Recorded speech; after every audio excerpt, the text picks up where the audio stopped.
অবসরে বসে আছেন, বাস স্টেশনে বসে আছেন, সিএনজিতে চড়ে এক জায়গা থেকে আরেক জায়গায় যাচ্ছেন, বিছানায় শুয়ে আছেন, পড়বেন আস্তাগফিরুল্লাহ। কি পড়বেন? প্রাণ খুলে মন থেকে আওয়াজ করে সবাই পড়েন আস্তাগফিরুল্লাহ। আবারও পড়েন আস্তাগফিরুল্লাহ। চিল্লায় পড়েন আস্তাগফিরুল্লাহ। বিশ্বনবী ইস্তিগফারের অনেকগুলো আলফাজ শিখিয়েছেন। সবচেয়ে সহজ যেটা শিখিয়েছেন সেটার নাম হলো আস্তাগফিরুল্লাহ। বিশ্বনবী জামাতে সালাত শেষে সালাম ফিরিয়ে আওয়াজ করে পড়তেন আল্লাহু আকবার, তারপরে 3 বার পড়তেন আস্তাগফিরুল্লাহ আস্তাগফিরুল্লাহ আস্তাগফিরুল্লাহ। পড়ার দরকার আছে না নাই? পড়তে রাজি আছেন তো? সালাম ফেরানোর পরে কি পড়বেন? নাকি দোয়া করার জন্য পাগল হয়ে যাবেন? আল্লাহুম্মা আমিন ইয়া আরহামার রাহিমিন আছে না নাই? পাগল হয়ে যায় দোয়া করার জন্য, কিন্তু তাসবিহগুলো পড়তে চায় না। বিশ্বনবী লম্বা তাসবিহ পড়তেন সালাম ফেরানোর পরেই আস্তাগফিরুল্লাহ। পড়তে রাজি আছেন? আবার বিশ্বনবী বললেন, যে ব্যক্তি পড়বে আস্তাগফিরুল্লাহ আল্লাযী লা ইলাহা ইল্লা হুয়াল হাইয়ুল কাইয়্যুম ওয়া আতুবু ইলাইহি, যুদ্ধের ময়দান থেকে যদি কেউ পালিয়ে যায় তার কোনো মাফ নাই। এটা অনেক বড় কবিরা গুনাহ। আত-তাওয়াল্লি মিন ইয়াউমিজ যাহফ, যুদ্ধের ময়দান থেকে পালালে ওর কোনো মাফ নাই। বিশ্বনবী বলেন, যুদ্ধের ময়দান থেকে পালিয়ে এসেছে কোন মুসলিম সৈনিক, সেও যদি এই আস্তাগফিরুল্লাহ আল্লাযী লা ইলাহা ইল্লা হুয়াল হাইয়ুল কাইয়্যুম ওয়া আতুবু ইলাইহি মন থেকে পড়ে, তার জীবনের গুনাহ আল্লাহ মাফ করে দিবে। আবার সাইয়েদনা আবু বকর সহিহ বুখারীর বর্ণনা, বিশ্বনবীরে বললেন, ইয়া রাসূলুল্লাহ আল্লিমনি দুআআন আদউ বিহি ফি সালাতি। ও নবী, আপনি আমারে এমন একটা দোয়া শিক্ষা দেন যে এই দোয়াটা আমি নামাজের মধ্যে করব। বিশ্বনবী বললেন, তুমি নামাজের মধ্যে পড়ো, আল্লাহুম্মা ইন্নী যালামতু নাফসি যুলমান কাসীরা ওয়া লা ইয়াগফিরুয যুনুবা ইল্লা আনতা ফাগফিরলি মাগফিরাতাম মিন ইনদিকা ইন্নাকা আনতাল গফুরুর রহিম। সুবহানাল্লাহ। এটা আমরা বলি দোয়ায়ে মাসুরা, এটাও একটা ইস্তিগফার। যেখানেই ক্ষমা চাওয়ার কথা আছে ওইটাই ইস্তিগফার। বুঝতে পেরেছেন?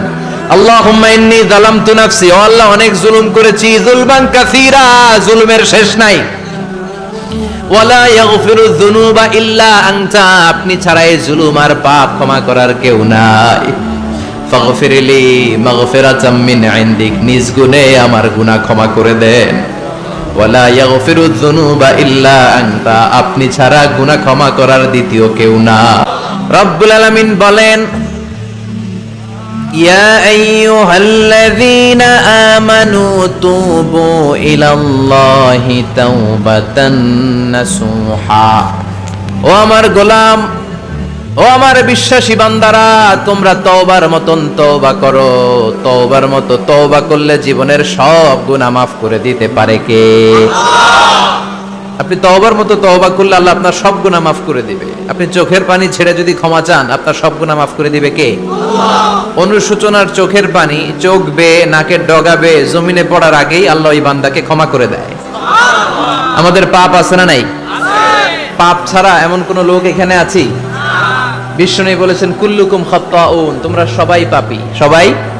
ওয়া খায়রুল খাত্তাইন আত-তাওয়াবুন, আর এই সব পাপীদের মধ্যে সবচাইতে ভালো পাপী যেই পাপী পাপ করার পরেই তওবা করে কার কাছে?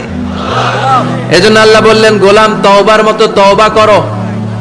ভুল করো না, অন্যায় করো না, এমন কোন মানুষ দুনিয়ার বুকে নাই। প্রত্যেকটা মানুষের ভুল আর অন্যায় আছে না নাই? বিশ্বনবী বললেন, তোমরা সবাই ভুলকারী, তোমরা সবাই অন্যায়কারী, তোমরা সবাই পাপী। আর এই পাপীদের মধ্যে সবচাইতে শ্রেষ্ঠ পাপী হলো যেই পাপী পাপ করার পরে তওবা করে কার কাছে? কত পাপ আমরা করছি, কোনো হিসাব আছে? জেনে না জেনে, ইচ্ছায় অনিচ্ছায়, শিরকে বেদাতি, লক্ষ লক্ষ পাপ। দুনিয়ার মানুষ জানে না, আমি জানি আর আল্লাহ জানে। চিল্লা এখন ঠিক কিনা? পৃথিবী না জানুক আমি তো জানি, আমি কি পাপ করেছি হায়।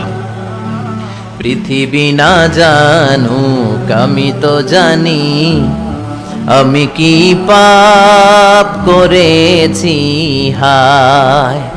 আমার পাপের করলে বিচার, বাঁচার আমার নাই উপায়। দয়াময় প্রভু মাফ করো আমায়, মাফ করো সময় পড়েন আমিন।